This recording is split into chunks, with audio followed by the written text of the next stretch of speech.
What is going on, guys? This is Joss here, and today we're going to be doing a review for Sydney FC and Adelaide's 0-0 fucking draw at Coopers Stadium, which won Adelaide United the A-League title. Oh wait, it didn't. Their manager's just a fucking dickhead. But in all seriousness, Adelaide actually did perform pretty well. They held possession very well for the game. And as I said in my preview, I thought that they were going to have periods of dominance. And they dominated the game quite often. You know, I feel that for at least 60 of the minutes of the game, they were in control. And that was a problem for Sydney, which I'm going to come to later. A problem that Sydney could have, fixed. But yeah, Adelaide did well to dominate the game. I feel that their midfield was quite impressive. I've often expressed my, appreciation, not appreciation, but my admiration for the quality of their midfield. It's not as good as ours, but it is very capable of, keeping possession and stuff. And I think that in the finals, if they get Leah and Adlung in that midfield, and Leah, Adlung, and Isis, that's probably one of the best, three-man midfields in the A-League, along with Brandon O'Neill, Brosk, and Brillante. Although that's not really a three-man midfield, because Brosk plays more as an attacking player than a midfielder. But yeah, they've got a great midfield, is what I'm saying, and they showed it here today with their great possession play. I think they had more possession than Sydney. I'm not sure, but I just feel that they dominated the game and Sydney couldn't break them up. Very similarly to what Central Coast did to us. And also they had the chances to win the game, so they could have gone out and won, but they were missing George Blackwood, who was apparently a quality striker for them, as well as like two other players. So yeah, that's my opinion on Adelaide. They played well, held possession well, and they've got a great midfield. All right, as for Sydney, my main issue with them this game was that our front four players, Ninkovic, Bobo, Juski, and Brosk, failed to kind of break up Adelaide's possession. Adelaide would often pass the ball around the back and the midfield, without much pressure on them. I mean, obviously we pressed them, but I just feel that, we needed someone like Calic or Charlie or someone with pace just to fucking come on that game and just bring speed and work rate to the defense, because that's exactly what we lacked, We had Brosk as our best defensive attacking player, if you know what I mean. Out of the front four, he was our best defensive player, just because, or at least he is. He is, consistently, he's our best defensive player because he's got a great work rate, but he's got no pace. He's not able to shut someone down very fast over a 25-meter, distance, It's I don't know how to explain it, but it was just completely lacking today, and we kind of let Adelaide just get the result. And the other problem I had was also with the attacking players, where we just missed chances, I can single out a few from Juski. There was that time that Ninkovic was running into the box.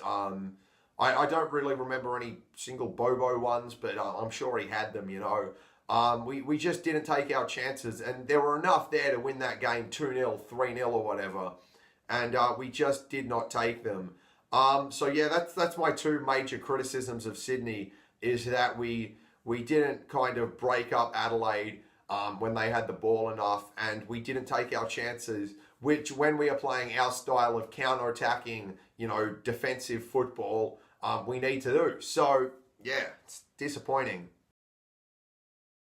All right, so as for my man of the match, I'm giving it to Alex Wilkinson. I wanted to give it to him on Monday against Brisbane, but I decided not to because we won 3-0. But this time, Sydney man of the match, Alex Wilkinson. I don't think anyone really stood out for me, but I feel that we did keep a clean sheet. Alex Wilkinson made quite a few.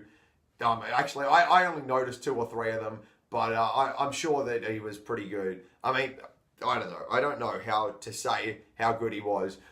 He's just consistent for us. I trust that he was consistent again, and I did notice him make 3 or 4 decent contributions to the game while I was watching. So yeah, Alex Wilkinson, man of the match for me for Sydney. All right, as for my overview of the game, it wasn't a disappointing result. It wasn't I'm not necessarily angry at Sydney or frustrated like people on social media are making out. You know, this is unacceptable. The money that I pay for this is not what we got. That's the most fucking annoying thing I have ever heard. You know, I'm paying too much money for this. Fuck you. You know, go watch a movie if you want a guaranteed fucking like entertainment.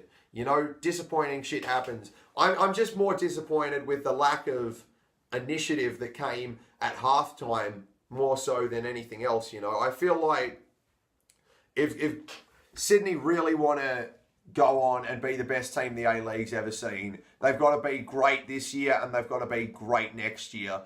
We've got to be great through losing players, which we are going to do. You know, it's rumoured that we're going to lose Bobo and Mijayevski and a lot of players show up. We got to be great through those two things, you know, time and losing players.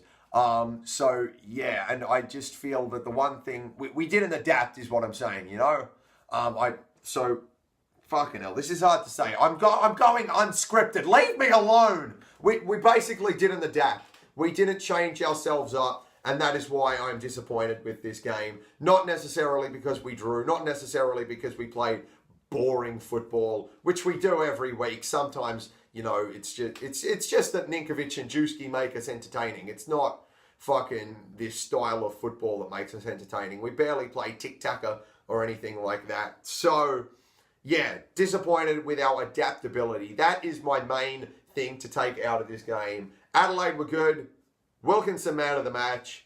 Disappointed with our ability to kind of change things up midway through the game.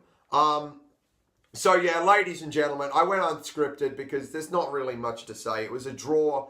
You know, Adelaide did well to get it. And it's not really, I wouldn't say good to see, but it's eye-opening, you know. I think that Graham Arnold and the players should be able to see this as something that's like, these teams can beat us. Adelaide are going to improve towards the end of the season. That was not the best Adelaide, and they could definitely go out and beat us in the finals. Same with Newcastle. I don't think the Newcastle game was as telling as the Adelaide game for some reason. Maybe I'm a cunt. Maybe it's because I watched the Adelaide game on TV.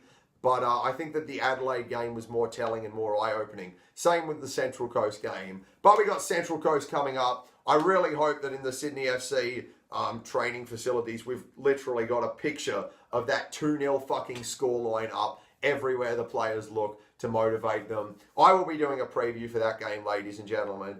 Let me know your opinions down below. Hopefully you can think about them a little bit more than I did. I mean, I did think about them. I should write them down, really, but I'm a bit of a lazy fuck today. So, ladies and gentlemen, I appreciate you watching. I will see you guys next time I make a video. Bye-bye.